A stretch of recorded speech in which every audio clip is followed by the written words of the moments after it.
Hello. Welcome to... Wow, the music went away quick that time. Welcome to Common Censored. That song, because people were asking, is by the band Rooftop Revolutionaries, and that singer is someone I like to call Eleanor Goldfield. You're not the only person who likes to call her that. This is the show where we talk censored stories and people, sensible solutions, and common ground movements to fight and build. And sometimes other shit. And sometimes other shit. That gives you the tone of this episode. We're starting off harsh. We're going in hot. We're coming in hot. Well, I mean, I feel like if I start a little less peppy, then the good news later feels that much better. Okay, you do you. You know what? I'm toying with psychology. Just think of me as like the little less advanced Facebook algorithm toying with your emotions. I'd say a little more advanced, just in different ways. But because people asked, that is Rooftop Revolutionaries, and you can find that, I believe, on iTunes. Is that correct? Yep. Okay. iTunes, Spotify. No longer exists in the real world, as in you'll never see us play live. But well, the band doesn't. The song does. Yes. Yeah. Touche. Yes, but the songs are out there. They can't do anything about that. They're out there, so go enjoy them. Speaking of doing something about stuff online, I wanted to quickly dive in, just for a minute, to the suppression of our stuff, this stuff, your stuff, my stuff, those of us who are, either independent or outside of the mainstream, speaking the truth out there. The suppression has taken on really a new level, and I know I say that every few months. I go, the suppression's jumped to a new level, but it really, clearly this is part of the plan, was slowly to take us down this, 7 circles of hell to a suppression level where basically I've got 12 people watching Redacted Tonight on YouTube. For those of you out there who watch Redacted Tonight, you should know, and I'd say this is true from here on out, that no matter what I do, you will likely at some point be unsubscribed from our YouTube channel. You will likely not get recommended our videos. I'm likely putting out a lot more videos than you hear about or get emails about. My emails will go into your spam filter. My tweets won't be seen. My Facebook posts won't be seen half the time. So I just want everybody to know that it's kind of on you. Like, I'm going to keep producing. Eleanor's going to keep doing her show, but we are dealing with a level of suppression that is pretty incredible. And, it's not even as hidden as it used to be. It used to be that you would be like, wow, this video got a little bit less than last time. Maybe I was a little bit too angry in this episode. Maybe I didn't have as many punchlines. Maybe they just didn't like the topic. But the past 2 weeks, I've noticed, and it's been very obvious, that whereas our video used to grow steadily over the entire weekend, it now does a relatively normal number on Saturday and then shuts off on Sunday. Just about 0 new views on Sunday, and it's never done this for the 5 years that we've been making Redacted Tonight. And of course, there's other ways that we are suppressed, but it's pretty extreme, and it's kind of on you guys to share this, to talk about it, to get it out there. Yeah, this is where media literacy is really a participatory sport. And if you can hear that, that's not wind chimes. It's just a beverage. But this is really where media literacy is. It's not a spectator sport. It's something that we have to continually work on and continually, we're like in the digital age, everyone's just kind of used to, everything just comes to me. It's just something that I can just sit here and all of the news that I need just comes to me magically, but it's not.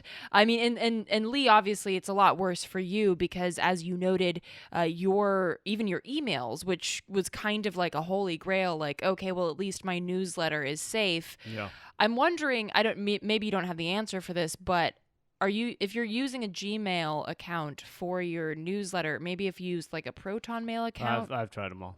Oh, okay. Never mind.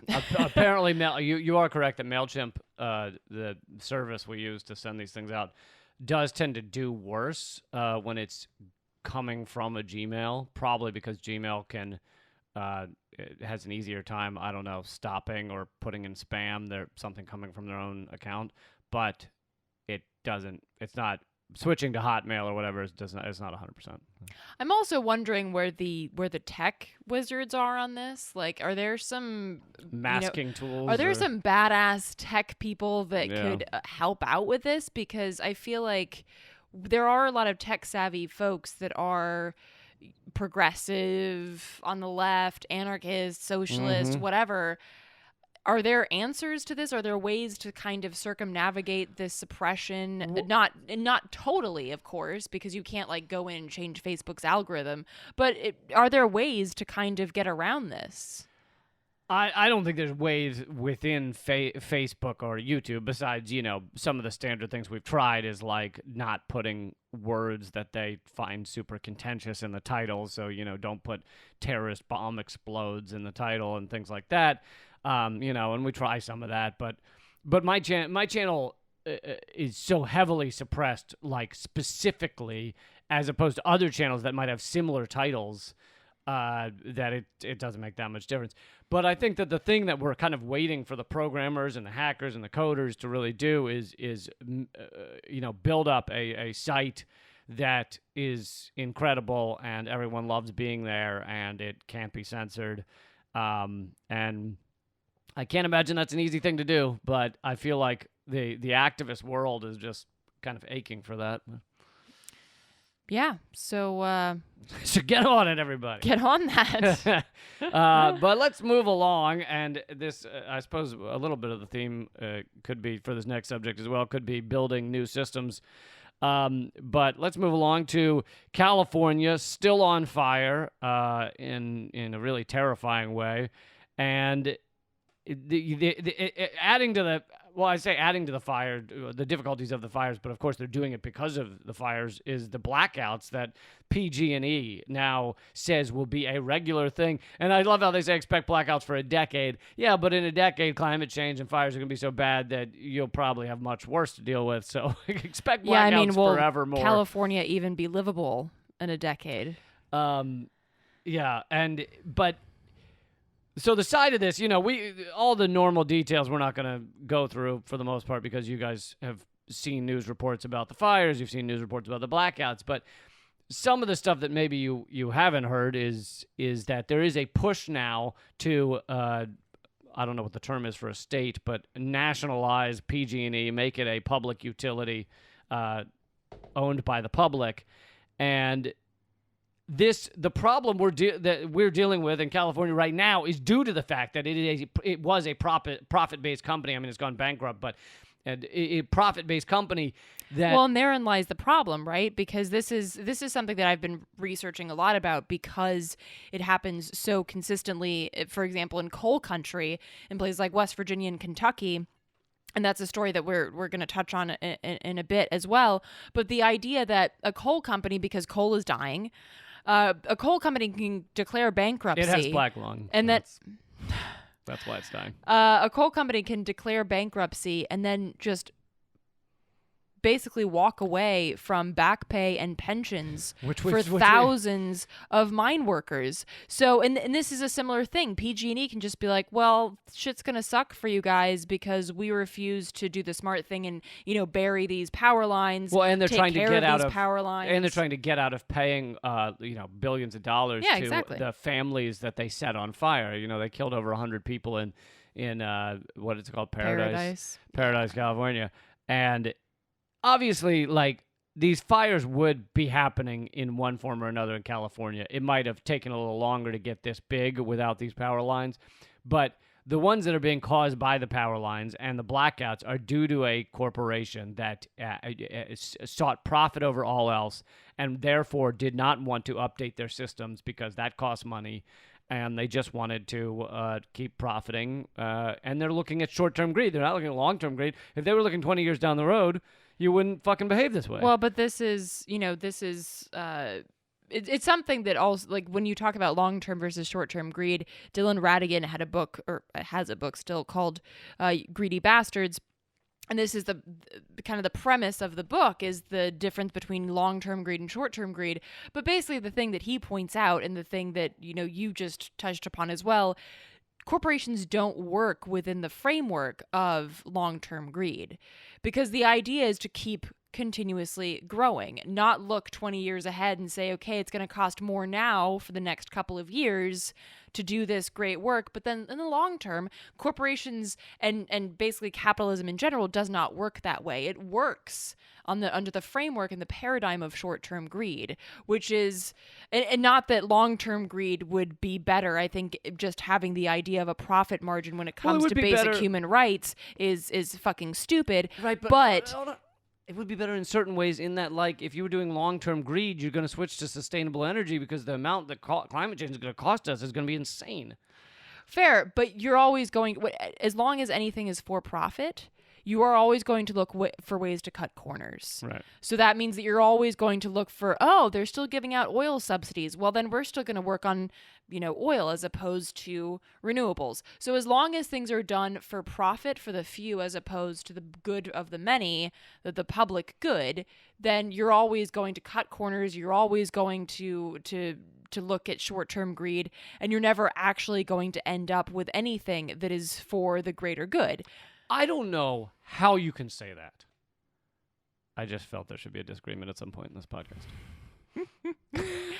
You mean physically after having such a long day, or just... Oh, no, we agree a lot of the time, so I just felt like right now was the time to... How dare you? All right. That's all I had. That was you can keep going if you need to get it off your chest. That was the end of my analysis. How dare you? So, yeah, but... These people, and of course, who suffers the most in blackouts, and we've said this about other climate-related disasters, is it's going to be the elderly, the children, the poor. Those are the ones that are going to suffer the most. On Redacted tonight, this week, I'm talking about I'm mentioning the fact that the rich, the wealthy, and especially, Los Angeles, Silicon Valley, and everything are paying for their own firefighters now, which is the rich thinking they can avoid the true damages of climate change, and in certain respects they can. But so not only should these power lines be nationalized or given over to the public, and then you would have completely different behaviors. You would have the public voting or choosing to help everybody, to have something sustainable, to have something affordable. All of those things that aren't done with a profit-seeking entity. But also, I would imagine in these blackouts, and you and I were talking this before we started taping, where we don't know necessarily the details, but that in all these blackouts, there are probably a lot of citizen groups that are starting to pop up to fill the void that capitalism has created. Meaning, if your neighborhood starts going without power for several days on end, generally people start getting together and saying, well, who do we need to help? Who are the elderly in the neighborhood? Who do we need to check on? And obviously some neighborhoods are better than others. But that is an important step to surviving this. Yeah, and I just want to, there's just kind of one little story that I wanted to add, because I saw this headline and I was like, wow, I lived in Hollywood for basically 10 years, and I swear not even they could come up with this. The original Rosie the Riveter. We can do it, Rosie, like with the actual. It was based on an actual woman. It's not Yes. just a cartoon. And so she's 98, and she lives in California, in Fairfax, California. And she lives in a place called Bennett House, and it's basically a 3-story building for low-income and disabled seniors. Oh my God. Yes, Rosie the Riveter lives in low-income and disabled senior living. That's First ridiculous. First of all, because she's the nation's pride. Second of all, well, you saw Lady Liberty's in flip-flops. I mean, she's not doing well. Second of all, there's no manager or worker who lives on site, and they've been without power, or they had been without power 6 days ago. They'd been without power for 4 days. That's crazy. A 98-year-old. Well, and what some people don't realize, because... including people who are disabled, and for those who, aren't aware, like, a lot of disabled folks need things that run on electricity, respirators, things like that they need in order to fucking riveter. survive. Her riveter. So this is I mean, and of course, it's not just about Rosie the Riveter. That's just like this absurd American example. Like, that is American exceptionalism right there. The fact that nobody's made a poster of this already is pretty fucking amazing. gotta be a Like, meme. somebody needs to fucking redo the Rosie the Riveter poster. But yeah, no, that's horrifying. And something I didn't realize, because I think that most of us that probably listen to this podcast are not truly kind of absolutely poor. I'm not saying people don't go paycheck to paycheck, but there's a level of poverty that I think, I have never experienced in this country. And though, like, a blackout for those type of peoples can be incredibly difficult to even just survive. And I kind of didn't really realize this until I volunteered with Occupy Sandy, which was after Superstorm Sandy, you remember, in New York City, knocked out the power for all of Coney Island and a bunch of Staten Island and everything. I volunteered in Coney Island, and there were these large public housing buildings with elderly and very poor elderly on the upper levels, 7th floor to 14th floor, stuff like that, who had no way of getting out except for the elevator. That was their only way to possibly get down those stairs. And so they were just stuck in their apartment and eating whatever they could find in their apartment. That was all their only hope of survival, was whatever was in there. Because Red Cross would just deliver shit into, like, the middle of an intersection and not actually deliver it to people, and they delivered shit that wasn't satisfactory. It wasn't, like, actually the sustenance that people required, and it wasn't enough. Yeah, and so we would take stuff up all the flights of stairs to be delivered to people that needed it. But so, power going out may seem like something. I mean, honestly, if you're young enough, it almost seems fun. It's like, hey, we get a few days of kind of partying with no power. But, there are those in this country that the power goes out and things get pretty dire pretty quick. And so, as I was saying, like, we're going to increasingly see this, where we need to fill the voids of capitalism. And obviously, this whole problem was created in large part by capitalism. But the absence of a kind of rescue system, a help system, when these dire times come about, and we will do it by, people have to do it by uniting, working together, getting to know people, and that's probably the next step. I just also like to do a little bit of a callback. Is that what you call it in comedy? In comedy, is what we call a callback. Yeah. Although this is very dark comedy. I was going to say, do you have a... This is dark, because I'm not funny, as we've established on the show many times. Remember way back when Venezuela had those blackouts? Yes. And all these people were without power, and we were like, oh my God, how could they do that to their people? Even they though it's us. Turned off the power. Oh my God, those people are without power. Can you imagine the horror of being without power? That's so grotesque. Yeah. And yeah. Yeah, now we can. And it gets even better. This past week, I pointed out an article in the New York Times that was talking about how much of Venezuela's water is not clean.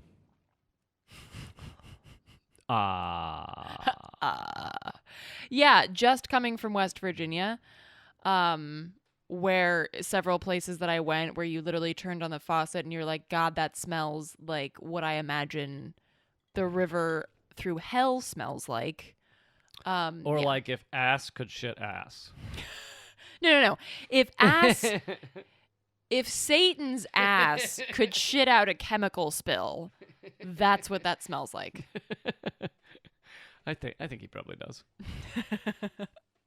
So speaking of, just a quick note here on, since we're talking about nationalizing PG&E and electric grids and things like that, that's also one of the reasons that I heard recently, which I feel like the arguments for and against Brexit have largely been pretty vague, at least a lot of the ones I've heard for the Britain leaving the European Union.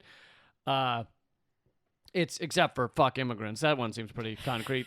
But the other one seems kind of vague, like, oh, corporations rule over the EU. Well, yeah, but they're going to rule over the Brexit as well. And but this one, I heard sounded a little more specific, was saying that the people who want kind of more socialism, more of taking profit out of the hands of corporations, and want to nationalize various utilities in Britain, in the UK, they can't do it because under the EU, the laws say you cannot nationalize any of your stuff.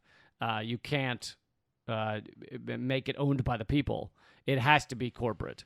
And so that's an understandable desire of those who want Brexit, as opposed to just fuck immigrants. I'd like to meet someone who holds both of those beliefs at the same time. That'd be a fascinating human being. Actually, it kind of reminds me, there's a car that's parked outside our apartment that says, it's got all of these stickers that say that they're for the Fraternal Order of Police, and then it also has a Greenpeace sticker.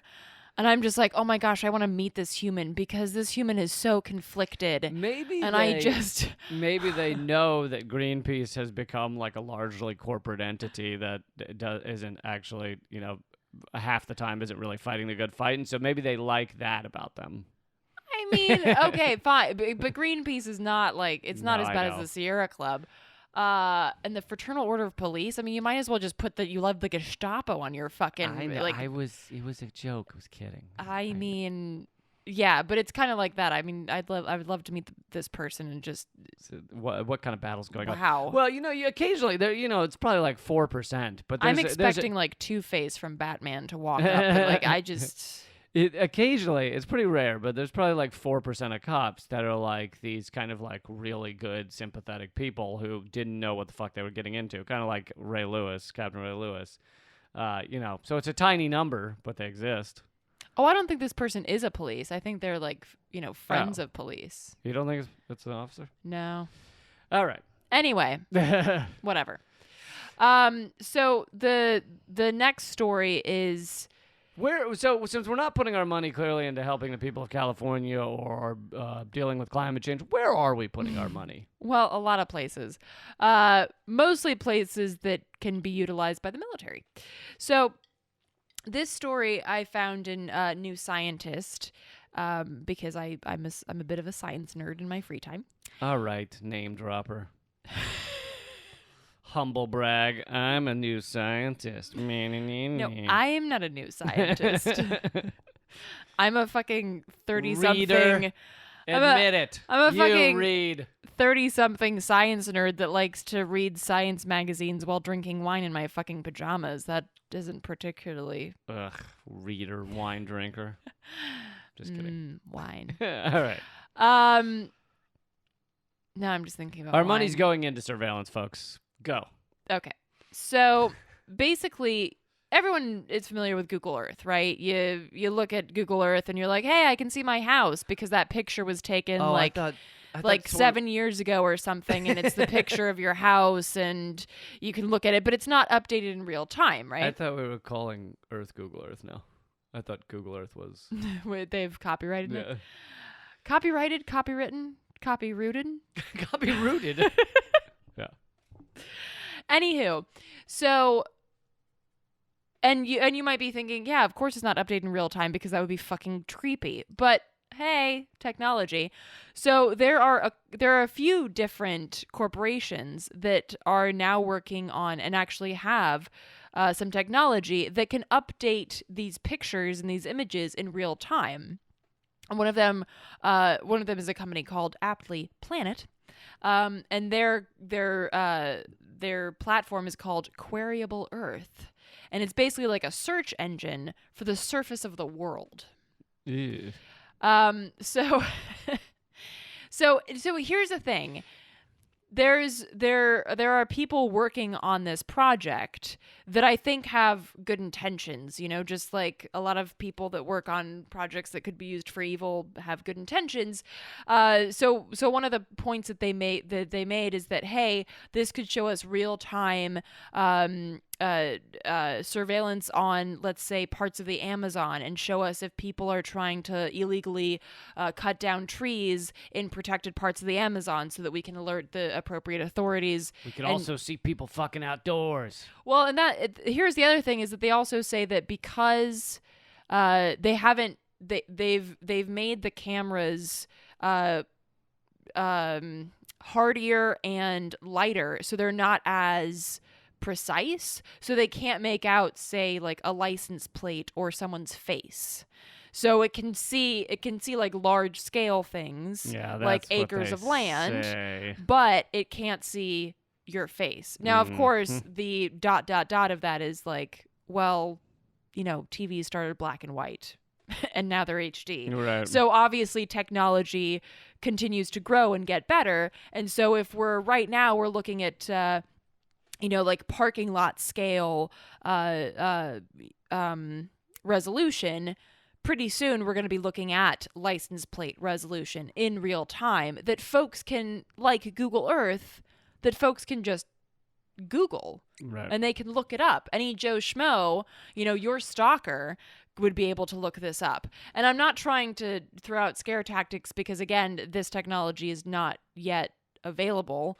And even this sort of parking lot scale technology is not yet available on a larger scale. But it brings up the question that we've had on this show before. It's like, well, yes, this could be used for good. Another example that they give here is they can track in real time the Great Barrier Reef and see where there's regrowth and where there might be somebody doing illegal dumping, for instance, that might hurt the reef. So yes, there are definitely ways to utilize it that would be good. Positive things. It's that it always ends up being used for the evil shit, doesn't it?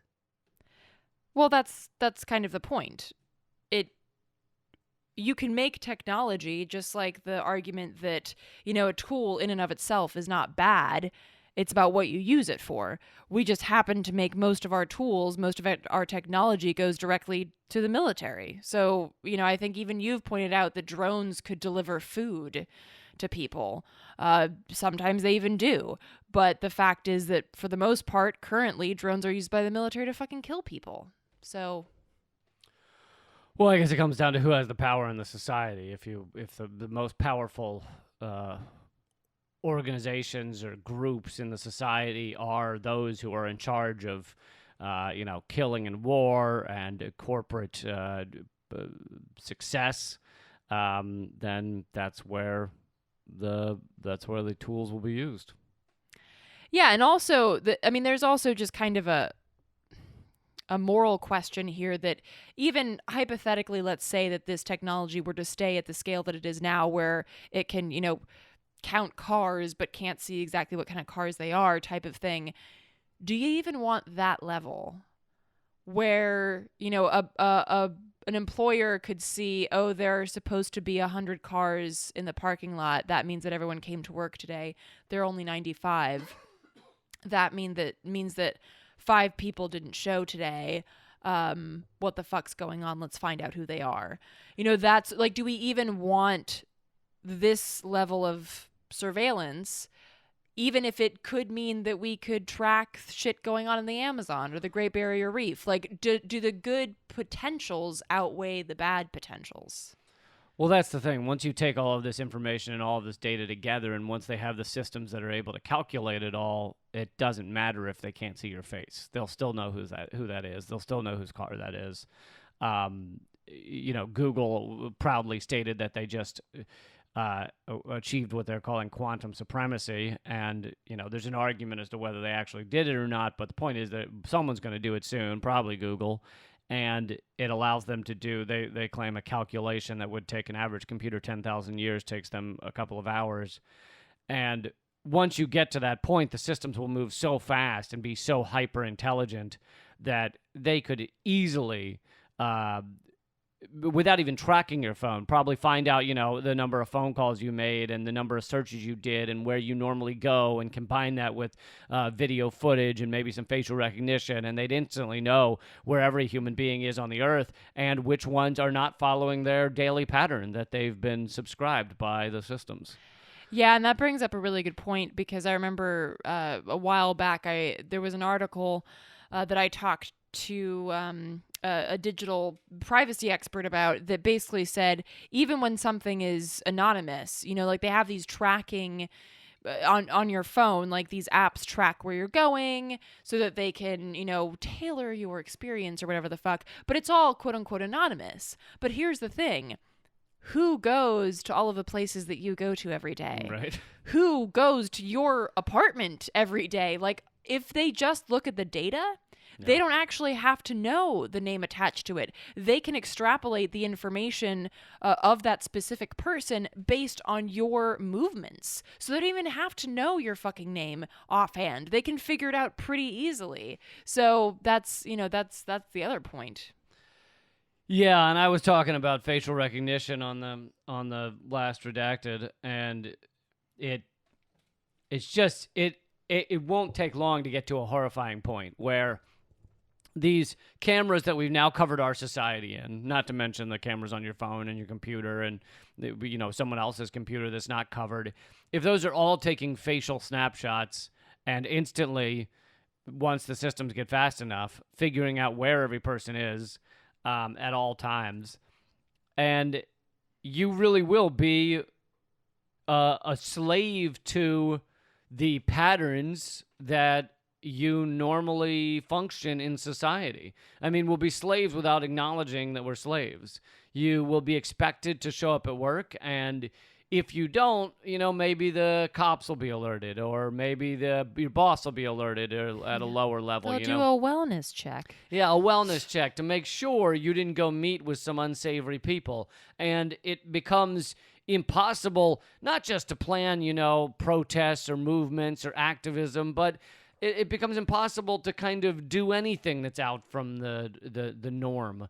And they've largely achieved a high degree of slavery just by forcing us into so many jobs to, make ends meet, that we're at the workplace all day long. So very few people are off the grid. Very few people are doing anything outside of our kind of prescribed circumstances that we're supposed to follow. The pathway, you go to the job for this many hours, you go home, you drink this many beers, you watch the game, we fucking have our Sim City we've set up. So but there is a certain degree of free radicals that still goes on, where people do unusual things and are creative and have fun and go on unusual trips and decide when they go on a trip, I'm not going to plan what I do when I get there. I'm just going to show up and see what the fuck happens. Like, that still exists. And I think that you will quickly get to a place where that no longer exists because people are afraid to step outside of the norm. Well, you're a bucket of sunshine. Hey, we went down this road together. I wasn't just me. It's not like you jumped into this with like, isn't this going to be great? Google Earth is going to watch us all the time and be able to send us, that's the thing, is they always sell this stuff as something positive. They sell like here's a perfect example. The fucking Ring cameras on the front door, the company's called Ring, and they were bought up by Amazon. So now it's Amazon. But you put a little video camera on your front door, and how convenient is this? You get to see who's on your porch. You get to, if there's someone trying to steal something, if UPS comes, you can see them, and you can let people in and see them on the front porch. Yeah, I never thought that was cool, though. But a lot of people did. So we all put, all these people that bought Ring, they put these cameras all over their fucking neighborhoods, and guess what? We now find out Ring has deals with many police departments around the nation, and police departments can tap into your Ring phone and watch your neighborhood. Yeah, it's fucking creepy. So let's get to something positive. Syria. Told you, folks, he's a bucket of sunshine. So there's more. You're going to update us on this. There's more where, Trump basically said he was taking the troops out of Syria.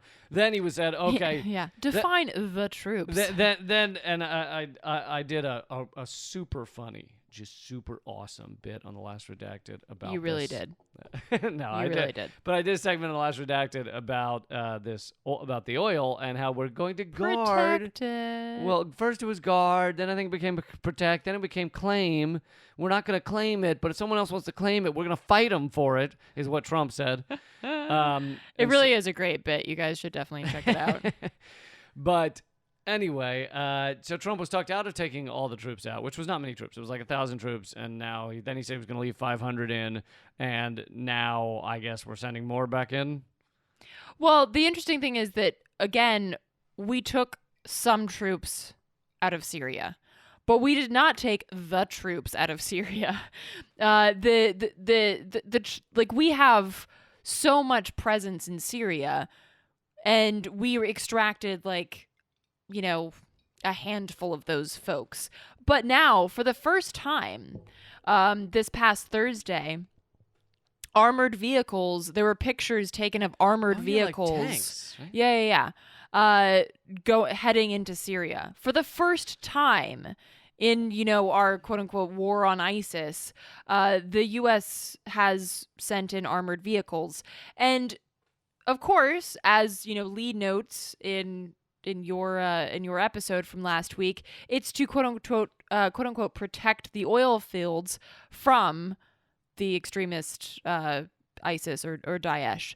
So this is again, like, everyone was losing their minds. Oh my God, Trump's pulling out of fucking Syria. This is absurd. Again, pulled out a handful of people.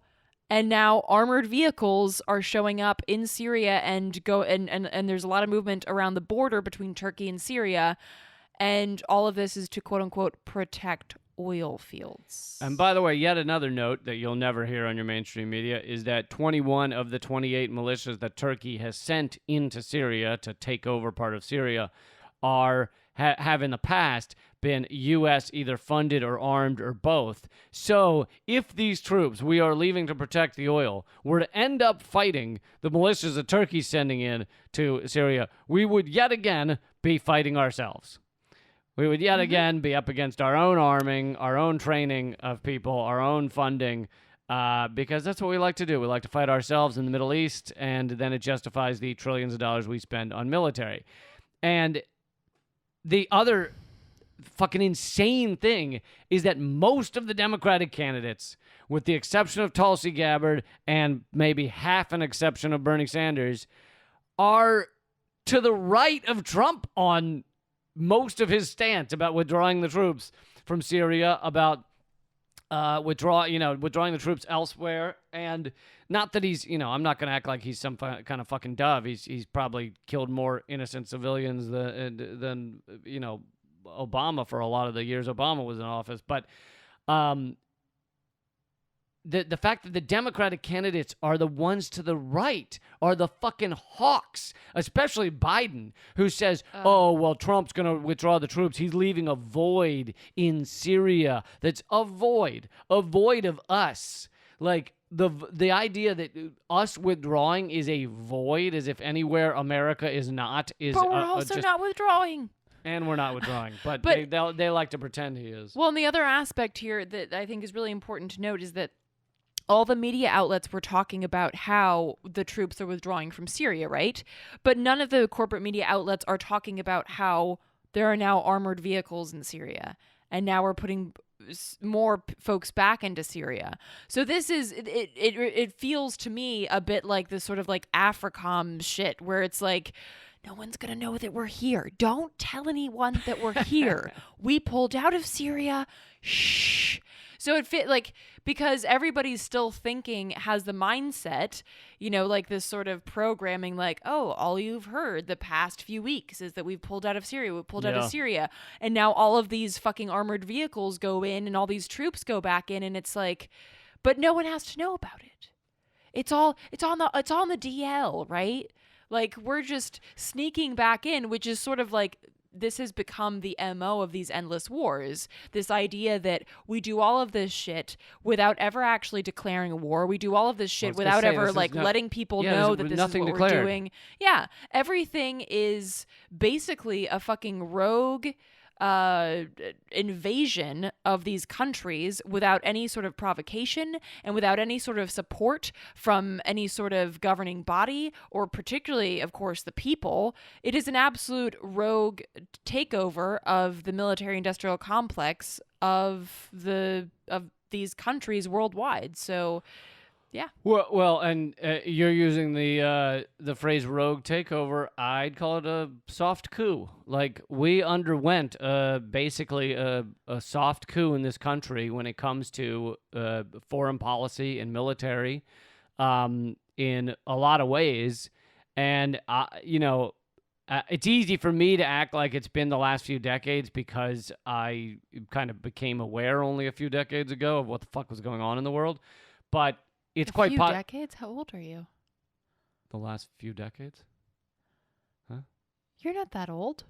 I became aware in like 2002, so a couple decades. Couple, not a few. Don't overage yourself. You're still a spring chicken. Thanks. That's sweet.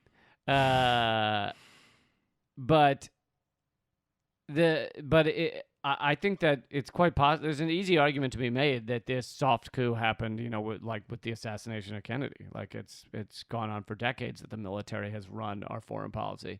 I mean, with the exception of that one vote on Yemen that happened recently, the Congress has not actually declared or undeclared or stopped war in, since the 73, I think, when they put that possibility into law.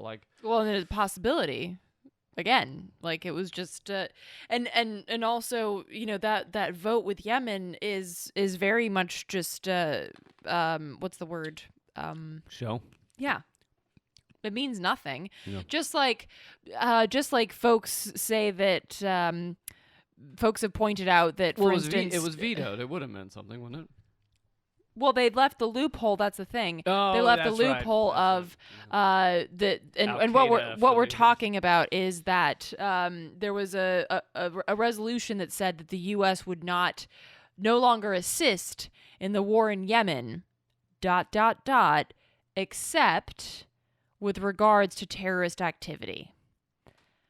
And here it's basically like the authorization for use of military force loophole. It's, well, unless there are fucking terrorists, right, we will be as peaceful as is necessary. But of course, you can always just point and say, oh my God, terrorists, and then blow an entire fucking country to kingdom come. Right. So that's basically the loophole that was put into this Yemen resolution. It's like the loophole that if you want to slap a friend, you just go, mosquito, and you just slug them. Like, there's nothing they can do. Oh, man. Now all my friends are going to know my trick. Damn it. All right. I promise that through all this fucking shitstorm we've been waiting through that we will get to a good news story. Should we do that now or should we wait one more? Maybe one more? You know what? I'm going to do this one more just because there was a resurgence of I was talking to a friend about homeschooling recently, and so I wanted to share this, not to say, oh my God, don't send your kids to school, but just as kind of like a little snapshot of what schooling in this country looks like. I remember when I was a kid, my dad used to tell me, because he was born in the 40s and grew up in the 50s, and he used to tell me about these drills that they had at their school, like, oh my God, if the Russians bomb us, and they'd hide under their fucking desks as if that would save you from a fucking nuclear explosion. Right. Those desks were built tough. They were real solid wood, solid oak, good old American desks that could handle a nuclear fallout. I think Lewis Black has a joke about this where he's like, there's a nuclear bomb coming and I'm hiding under kindling. And then I'd look at my dick and say, well, I'm never going to see that again. And so, but now, and I used to think, when my dad would tell me this, I'd be like, oh my God, that's so fucking crazy. It's so great that we don't do that anymore. And yes, we didn't. When I was a kid, we didn't hide under desks for anything. But history repeats itself. And as the saying goes, history does not repeat itself harmlessly. Active. Whose saying is that? I like that. I don't know. It might be mine. Anyway, so kids these days are now going through active shooter drills at school, where one of the things they do is hide under desks, which is equally as fucking stupid, because if there's an active shooter, a shitty fucking wooden desk that's made by children in China is not going to save you from an AR-15. But Spoiler maybe alert. they'll be confused by all the desks with legs. So and another like really fucked up aspect of this is just like what happened in the 50s, of course, is that kids that are being subjected to these drills are coming out of school with severe fucking anxiety. And you know, these kids are, some of them It are gives like them a in nice kindergarten. reprieve from the bullying, though. You get to take a break from the bullying to hide from the active shooter. Right. But there was an article in Huffington Post written by a parent who talks about how their son started having these night terrors in kindergarten after the son had been subjected to these drills where they basically, I mean, and this is what they tell you in the drill: your life's in danger, you have to hide for your life. Right, like imagine if you said to your kid in your home, you know, like any minute the fucking monsters are going to come in here, so let's act out as if they're coming in and you'll show me where you're going to hide and I'll tell you whether you're going to die from the monsters. Like, it's going to have an impact. Yeah. And the cornerstone of this story is not just like, oh wow, this is really fucked up, but just like with the nuclear bullshit, this rests. And it shouldn't rest on the shoulders of a 5-year-old fucking kid. It shouldn't rest on the shoulders of the parents of this 5-year-old kid. This is something that can be solved by pretty common sense legislation, just like the nuclear issue. Don't be a fucking war hawk. Deal with the other countries in the world.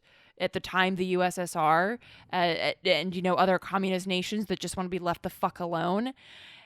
And now deal with the fact that our country is based on this white supremacist, absolute romanticization of patriarchal violence that demands a sort of love story and a love song to these automatic weapons. We have to deal with that. And there's no amount. When you say deal with, you mean come to, you mean confront the psychology of? Yeah, well, deal with. When you were saying deal with earlier, I wasn't sure if you meant like bomb the USSR. Oh, let's deal with them. Well, it's also too late for that because No, it's not I the meant- USSR anymore. I know. You were talking about back in the Cold War. Yeah, but back in the Cold War, we should have avoided, you know, those kids having anxiety after hiding under their fucking desks. We should have just dealt with the fact that, and when I say deal with the fact that countries want to be communist, let them do their own fucking thing, and use diplomacy as opposed to this continuous threat of nuclear war.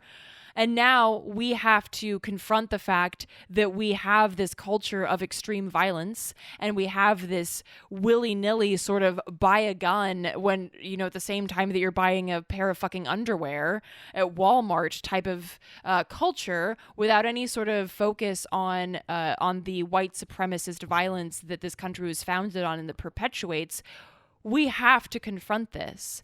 And if we don't, and as we continue not to, the weight of this ignorance and the weight of this inability to confront these issues is being placed on kids as young as fucking 4 and 5 years old. Yeah, and you're absolutely right, and it's fucking idiocy, and it's also not accepting or understanding the fact that the odds still to this day, even with the number of shootings we have, which is fucking crazy, the odds of you dying or being hurt in you know, a mass shooting are like tiny. You know, far less than you dying from a car crash. And so I'm not saying don't try and see the cause behind these, and like you say, confront the white supremacy of this country. But the idea that somehow getting kids terrified and hiding them under their desks from their classmate who's going to come in shooting them is helping is fucking idiocy. Yeah, it's not how you deal with these fucking problems. Just like you don't deal with these problems by giving teachers fucking guns. Yeah, I know. It's like, hey, do you remember your teachers? I would have been horrified if they had like a stapler that like shot staples out, you know, like projectile staples. Like I had a teacher on my show. He was like, look, I'm a teacher. you do not want me with a gun. It's like, I'm a fucking idiot. Like, they Yeah, I mean, most do you teachers remember don't like even- your math teacher, your chemistry teacher that like would walk in with like different color socks on and shit and like, their shirt inside out? Like you wouldn't want them handling a firearm. Like that's just fucking absurd.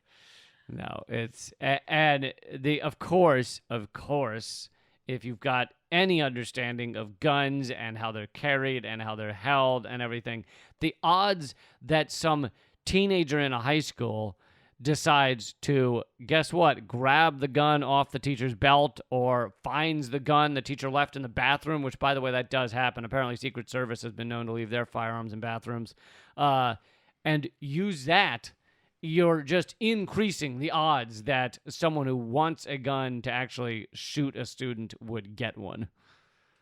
Yeah, and of course, like this also, I mean, not just the anxiety, but the idea that this teaches the kids that are in these schools that violence is an inherent part of life and that violence is how people deal with their feelings of pain and isolation. And you either have and as they get older, you either have the choice to run and hide from the violence, or you can be that hero with the gun, right? That media always talks about, like, oh, if there had just been a good guy with a gun. And this is the type of shit, works. right?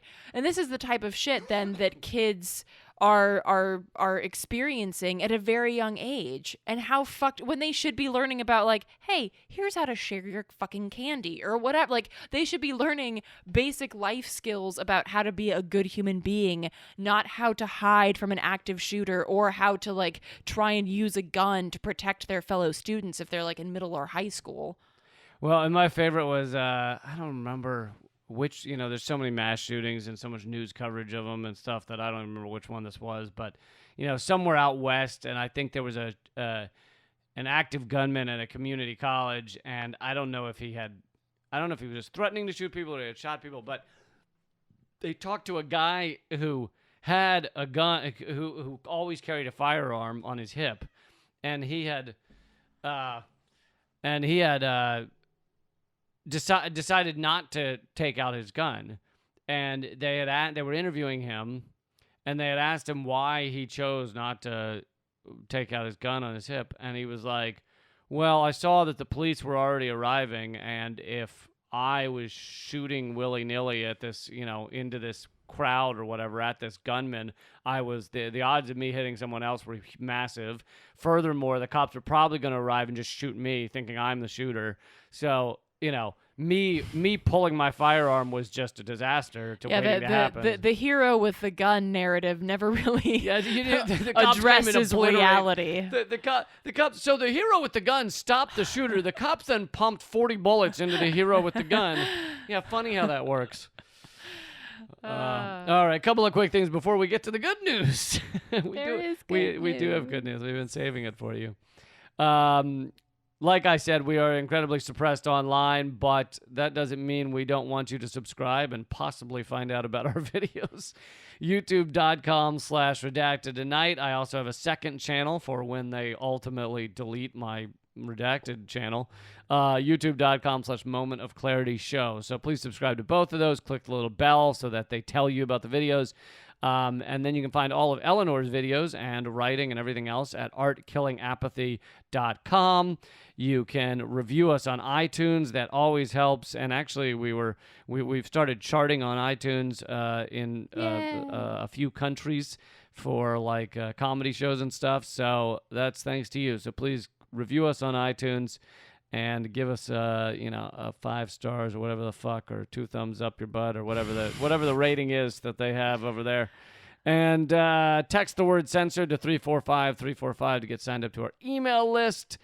And last but not least is that this show has no ads. It's completely viewer, listener, whatever we are, funded. There's no cameras in here, are there? Listener funded. Oh, man. I got to cover my nipples. Completely listener funded. So patreon.com/commoncensored. is where that happens. And if you sign up there, you help make this show available. You help us keep going and everything. And you'll notice there's no other commercials. There's no other sponsors. There's no other ads for anything. It's all fucking you. So if you want to hear this show every week, really is up to you guys. Patreon.com/commoncensored. All right, let's do some good fucking news. Okay. So today, the Portland Rising. This is from Portland Rising Tide, which is an entity that exists in the Pacific Northwest that is fighting a lot of nasty fossil fuel and dirty energy projects out there. So earlier today, basically what happened is that Portland Rising Tide announced that community members from Oregon, Canada, and Washington State blockaded a ship that was attempting to dock at the port of Vancouver, Washington, transporting pipe for the Trans Mountain Pipeline Expansion Project. And for folks that are unaware of what that means, the Trans Mountain Expansion Project. I think they make them tongue twisters on purpose. They do it on purpose so that we can't talk about it. Yeah, they make. Hey guys, let's go stop the tracks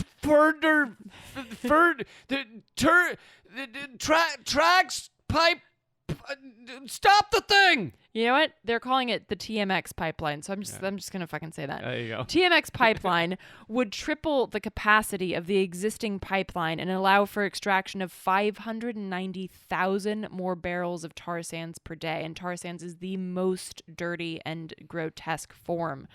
I don't even know what the fuck. I mean, these are numbers, like this gets into like the 21 trillion that the Pentagon lost. It's like, I don't know, 590,000 more barrels of tar sands per day.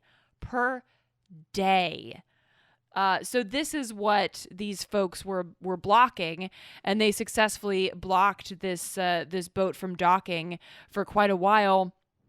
And I wanted to bring this up not just because it was a totally badass action, but because this is the type of shit that we need to see, right?